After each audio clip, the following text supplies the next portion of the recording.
You thought we were done with this setup, right? Well, we are.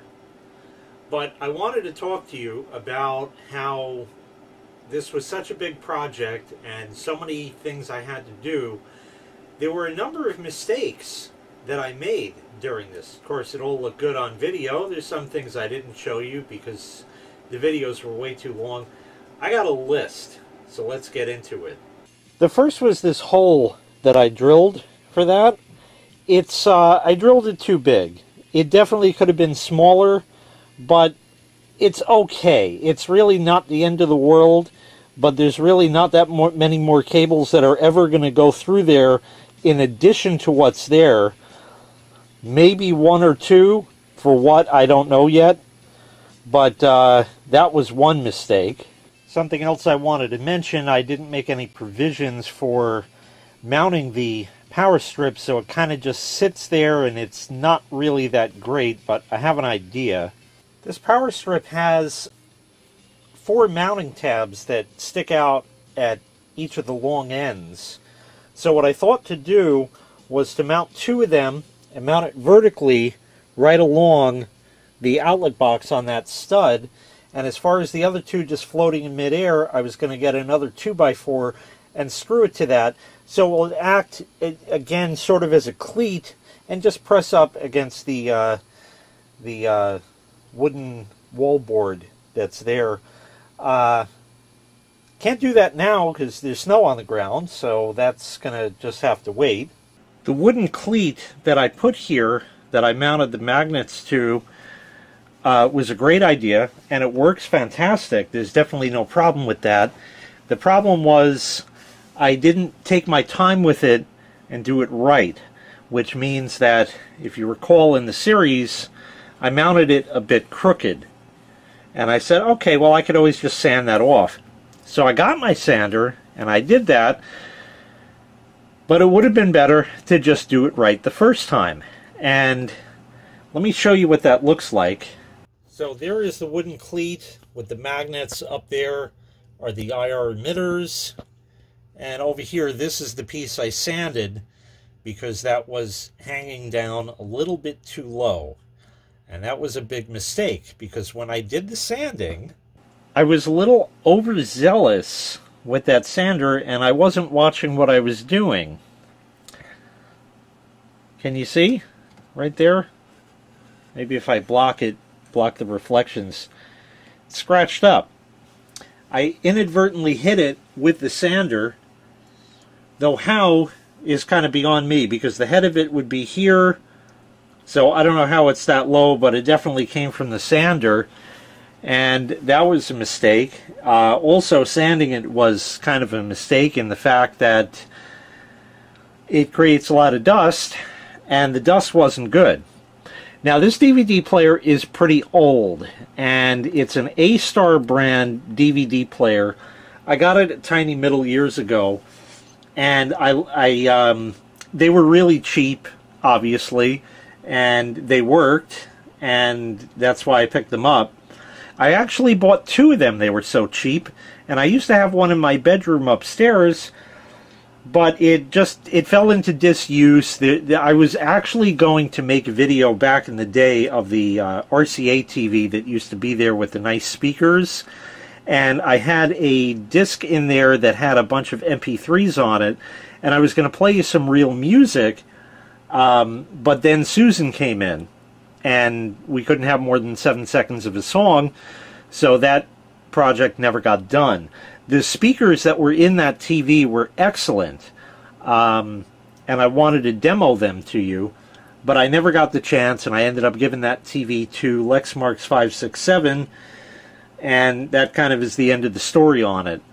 The DVD player that was up there was disused really for the entirety of when it was up there, and I never did anything with it. It sat there, it sat there, it sat there, and one day I decided to see if it still worked, and it didn't.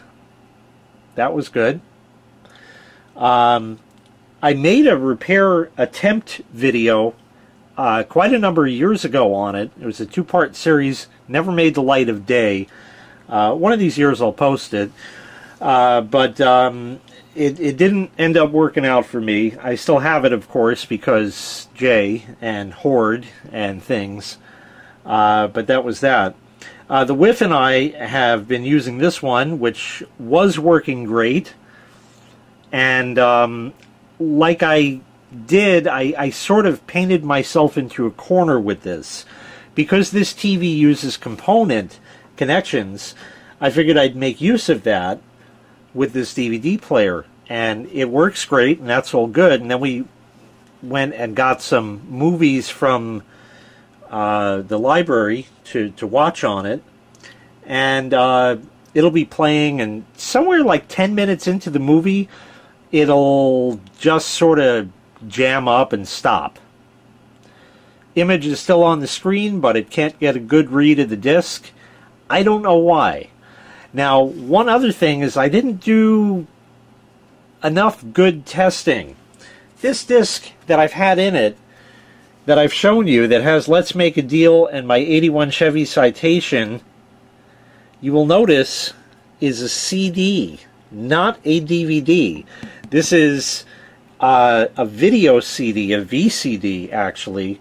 It's nothing special, it's just a format that was available that you could record video on CDs, and I have a device upstairs that does that, and that's how I had transferred it way back in the day, and the disc ended up staying in here. So there were two lasers in here, one for CD and one for DVD, and no. At least I think it's two lasers, but the DVD one doesn't work as good as it's supposed to. Either that, or perhaps the sanding that I did, the dust it created had gotten in there and fouled the lens. Now, it otherwise will play the movie through, and what we have been able to do with all of the movies is when it jams up, I stop it entirely, power it off, power it back on, start the movie again, and just have it start playing, and I hit the fast forward on that, and we get right past that quote-unquote bad spot, which it hops right over, and then we continue the movie, and the rest of it plays fine. But they don't really make DVD players much with component connections anymore. I actually have certainly one, maybe a second one, if that even still works. So what do I do then if this craps out and I have to replace it? Well, obviously I'll look in the Horde and see what I can do with that. I think one of those players, unfortunately, is a top load. I'm not certain on that, but it may be a top loader. That's not going to jive here, obviously, so I guess I'd have to sit it on top of the receiver and just make do with it like that. How would that impact the IR blaster and the cable box in that? I don't know. I think it would be okay because the one that's here for down here works fine with the DVD player, everything at the particular level it's in. So my mistake, once again, was not mounting that straight to begin with, and it may have ended up causing an early demise on this machine. Not to mention I scuffed it up. I mean, it's in the cabinet. You're never going to see it, but it's still a mistake that I made. Oh well, it happens. Next was on the cabinet doors, the door pulls. There it is right there. And I had to drill that out because the thickness of this material, the screws that came with the door pulls, were not long enough to fit through there. So I had to countersink it into the wood. Well, this one went fine. The other one, which you didn't see on video, I drilled a little bit too far into the wood.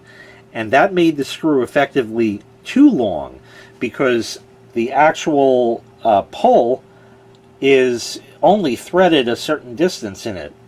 And because of that, it was too long and the knob would stay loose, and that's not going to work.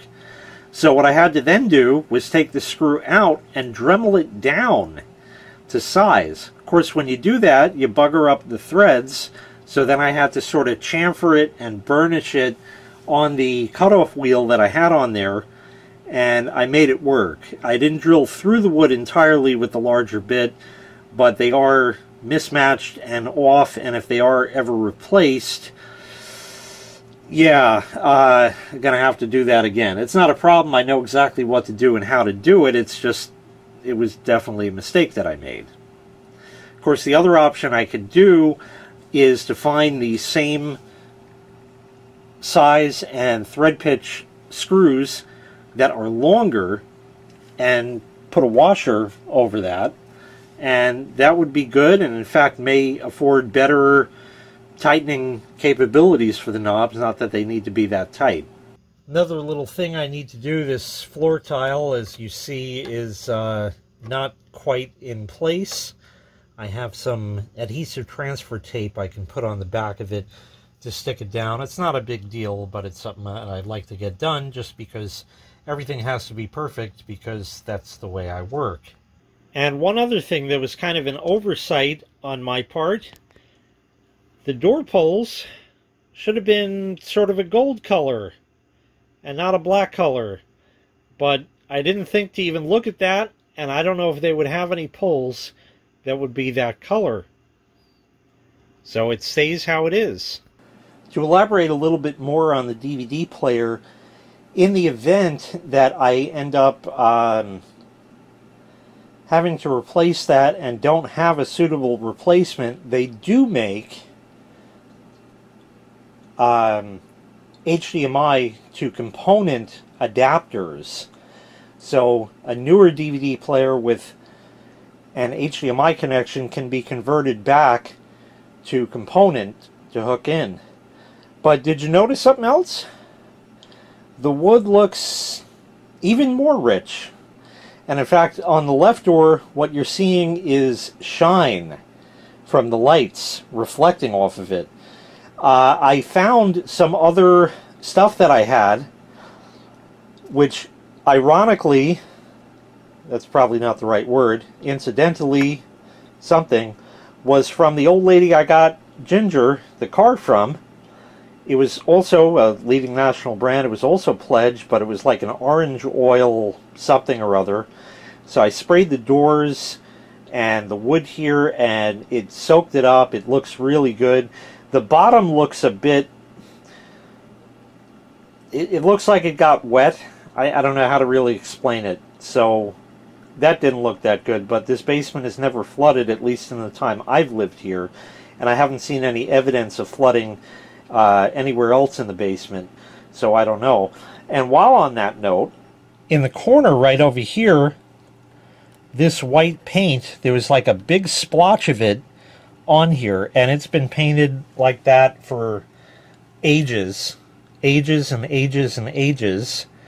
And what I did was I got my Dremel out with a cotton buffing pad, and I went at it with that, and I was able to remove that without damaging the wood or the finish of it.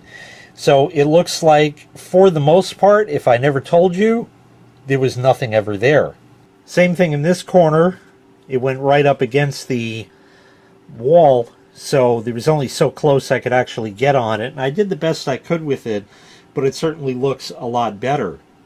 Back over at the bar, if you recall, in that series on the Basement TV project, I had run an S-video cable over here and hooked that up, and it works great. And it's still working great. The subwoofer I put over here is still working just fine as it is, kind of at a low volume like that. Everything is all good.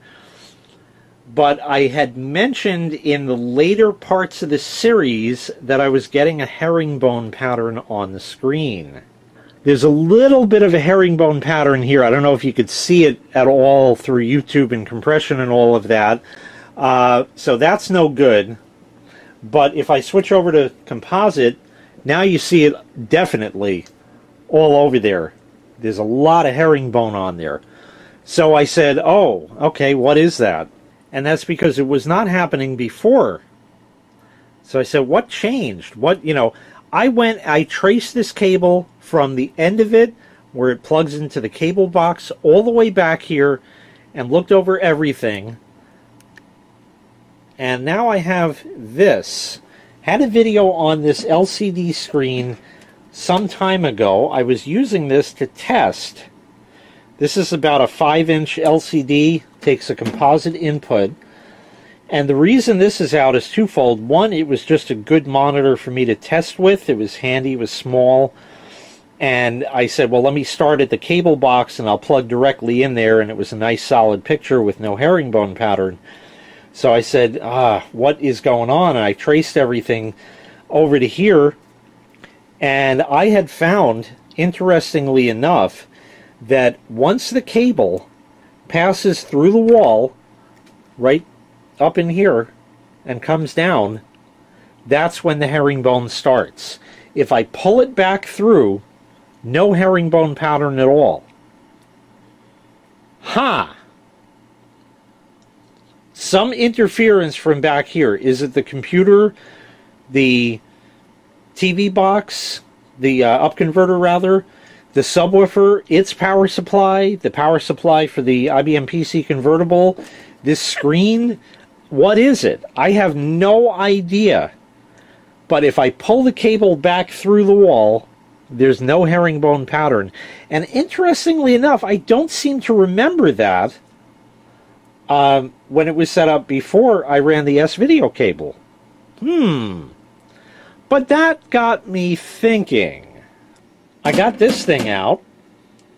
The composite connection is here, not being used.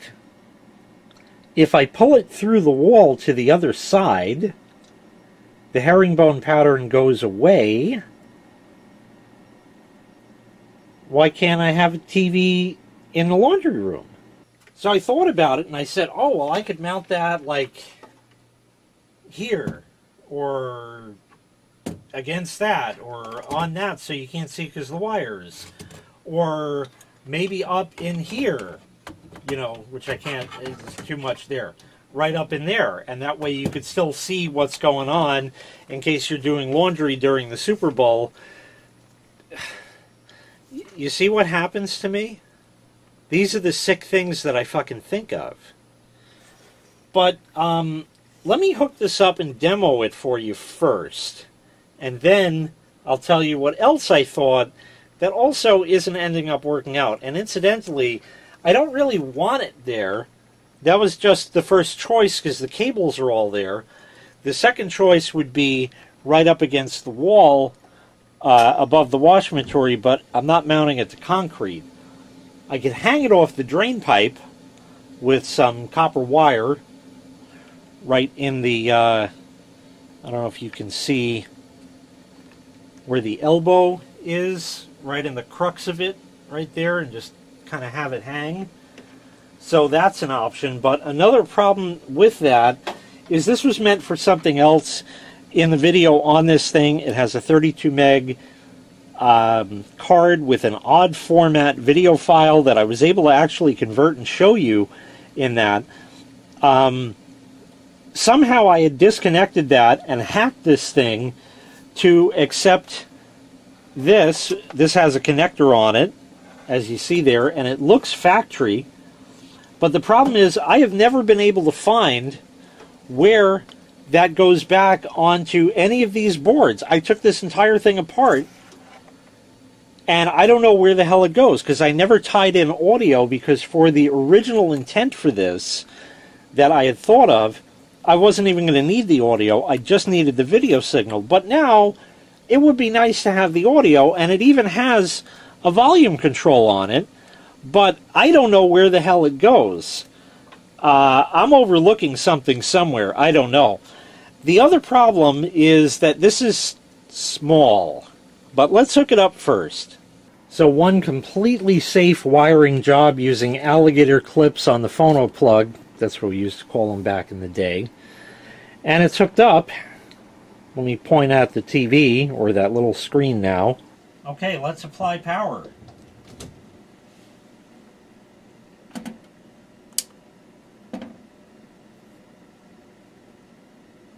Really? Yeah, I'm a fucking dunce. Look what I did. That was completely retarded. That's white, not yellow. Idiot! This should have been a clue. I should have been seeing that on the screen, but no, overlook the obvious. Okay, take two.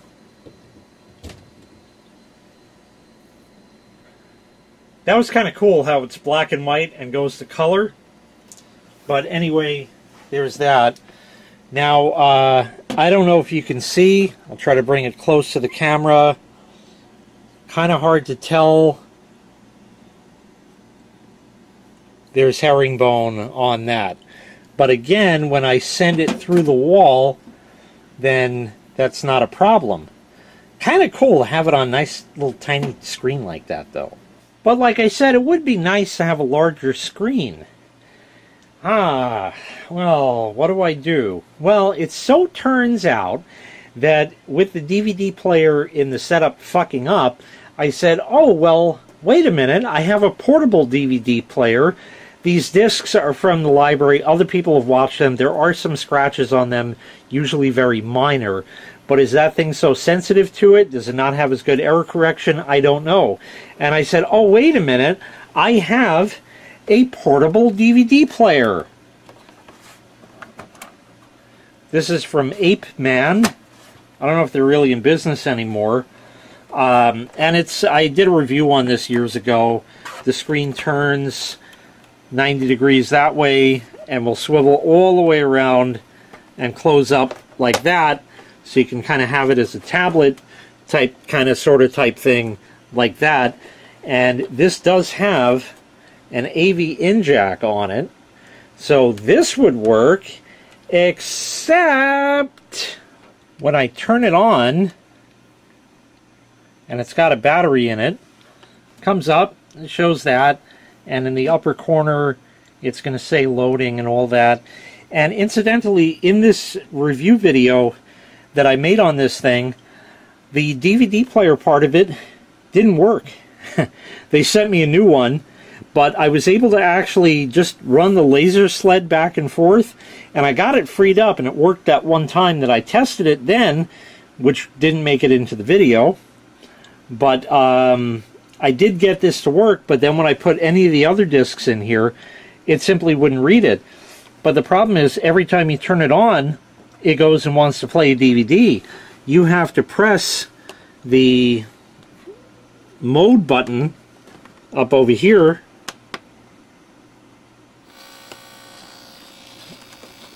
Well, I did something wrong. Alright, let me check. I didn't have the plug inserted all of the way. There it is. Can you see the herringbone?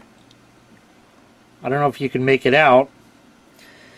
But again, you know, to turn this thing, because the way I would want to do this is to turn it like this, and then I would mount it on the wall or something this way, so it's obviously the right way, power switch conveniently on the side, flip it on, you got TV. Nope, you got DVD, and I would have to bend it and press the button. Not a good solution. Great. So I don't know what to do with that mess. The bigger screen would be nice, but that may have to go to a certain rolling TARDIS for some hacking. That could probably be done fairly simply. That's an option. I could use this little dinky thing, and I'm not using it for anything else, and it never is going to be used for its original intended purpose, so maybe, right, you know, maybe that's an option. I don't know. I don't know what to do. But putting a TV there would solve a problem of the herringbone, because again, if I feed the cables back through the wall, that herringbone pattern goes away. So I'd have a nice clear picture on there, albeit with no sound. I could extend the audio cables back into over here, and that doesn't have any interference doing that. I don't know. I'm kind of at a standstill on that, and I don't know what I want to do with it, or where to really put that. Plus, it's LCD, and you got to have the right viewing angle and shit, and it's not, you know, and no audio, and this problem still. But that was the brainchild of all of that, and that's kind of pretty much it. But something else happened. Let's get rid of that so there's no more copyright. There we go. I know it flickers more for you, but too bad. It just is. You get to watch that while I babble on, and you're not going to listen to me, and you're going to watch that, so we'll just fix that right like that.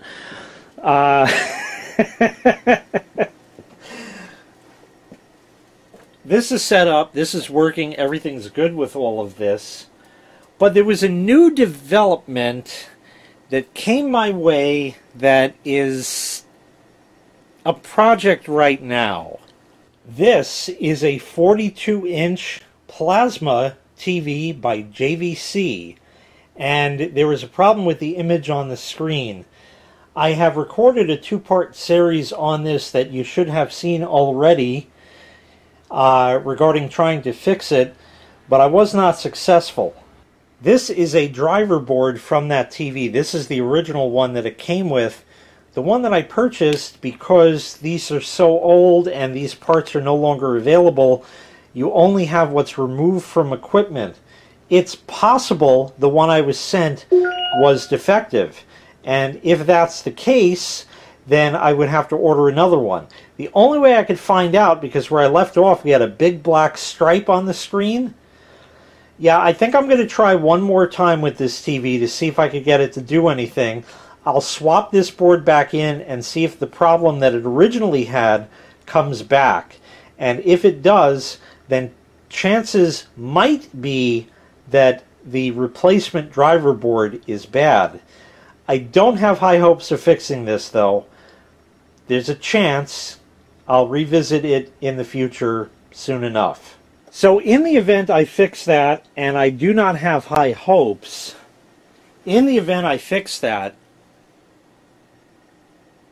that TV, because it does not have a stand and was wall mounted, the stand is long gone,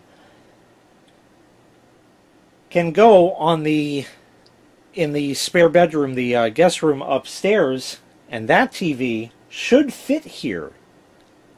But that TV has HDMI. Why the hell would I want to hook S-Video and or composite up to it, which I could do? Why would I want to do that when I could have HDMI? And the HDMI connection on the cable box is open and available and not even being used. It so turns out that China had sent me something. I don't remember what it was supposed to be, but the box was mispacked or something, some fuck up somewhere. And they sent me an HDMI over Ethernet adapter. And I took pictures, I sent it to them, and they said, I don't know, forget whatever product we were going to sell you, keep that one, have a nice life. So I ended up walking into an HDMI over Ethernet adapter, and I could clearly HDMI this in the same way I ran the S-Video cable. It's just a matter of running an Ethernet cable. And that would be cool. Problem, of course, with all of that is that the IBM PC convertible wouldn't be able to live there. I have that unplugged. I have not reset the time on it. Also had a fuck up with this, which was one of the earliest videos on my channel. After I hooked this back up, it worked, and then a few days later, it stopped working. It tested the floppy drives, and when it would test that one, it would power off. But now, it works again. What did I do? Nothing. It just started working again. I don't know what else to tell you. As long as this remains powered, it will stay with the time, and it updates as soon as the screen comes live. Otherwise, it has to boot up off the floppy disk once again. I'm not going to bore you with that in this video. You can watch the old Potato Cam video of that. But that is for the future. If that TV ends up getting fixed, which again, like I said, I don't have high hopes for. But this could all end up going away. And I'd even get rid of the hokey speaker setup and all of that, and just put a soundbar on it because I have it. Man, what a hell of a project this was. It was a ton of work, And despite my shortcomings, which really weren't the worst thing in the world, you know, the bigger hole behind it, it just made it a lot easier to feed the cables through. In the future, everything will be smaller and stuff like that, so it'll still be a gaping hole and probably even more so in that regard. But this has been a great setup. Picture quality is unsurpassed. Excellent all around. We love it. We have a bigger TV in the living room, but this is our go-to spot. The wife and I have sat down here. We watched the ball drop on New Year's Eve and several movies and stuff like that. It's a very cozy spot, and any of the tubers that have been here can attest to that. Tollboy, Dynatrack, XJO81X, Sharky626, LexMarks567, anybody else I'm forgetting? You know, people have been here. They've seen this. Not this setup, but they've been down here. They know what it's like. And it is really nice. So all around, that's going to pretty much wrap this up. Not really going to see much more of this. It's just going to kind of be here unless there are other developments with it or incidental shots in other videos that I record. But it's here set up, working, and everything is working great. Special thanks once again for the TV. Goes to XJO81X. That prompted this whole thing, so thanks for all the work. I mean, it turned out great, so thanks so much for the TV. That was really awesome of you, and it's fantastic here. Special thanks again to LexMarks567 for the component video cables, and that is going to wrap this up. So I thank you very kindly for watching, and I really appreciate it. Make sure you click like, make sure you click subscribe, and take care. We'll see you next time. Bye-bye.